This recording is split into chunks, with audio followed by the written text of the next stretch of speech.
Nous avons ce qu'on appelle un atelier local, mais qui est qualifié comme un atelier des penseurs, de ceux qui réfléchissent sur le changement et ceux qui réfléchissent pour la territorialisation des ODD, des objectifs du développement durable, et aussi qui réfléchissent pour les solutions urgentes de l'action pour le changement climatique. Comme vous le savez, depuis janvier 2021 de cette année, a commencé le chrono pour chacun des pays qui doit présenter un rapport qui contienne effectivement des engagements déterminés de chaque acteur pour les solutions pour le changement climatique. Alors, nous combinons aujourd'hui effectivement un atelier pour parler des ODD, et comme vous le savez, l'ODD 13 se trouve être l'ODD qui concerne le climat. Donc nous sommes en train de réfléchir, et vous avez ici des participants qui viennent d'horizons différents.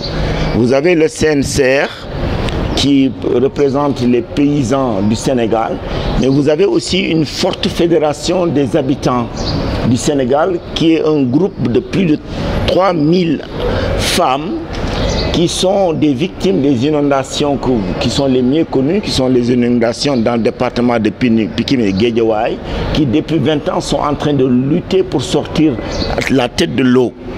Et on fait des actions très significatives pour améliorer leur habitat après le retrait des eaux, mais pour améliorer aussi les conditions d'accès à l'eau potable, mais aussi à l'assainissement.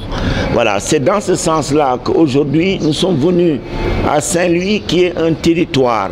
Et quand je dis Saint-Louis, je parle du département de Saint-Louis, mais je parle aussi de l'ancienne pôle région de Saint-Louis, parce que c'est un des territoires les plus amphibies. Quand on dit les plus amphibies, qui sont beaucoup plus proches d'un niveau en dessous du niveau de la mer. Il n'y a pas à avoir peur. Si on parle aujourd'hui de résilience de l'eau ou de résilience à l'eau, tout à l'heure il y a eu un débat intéressant dans la salle pour savoir est-ce qu'on veut parler de résilience à l'eau ou de résilience de l'eau. Nous parlons des deux.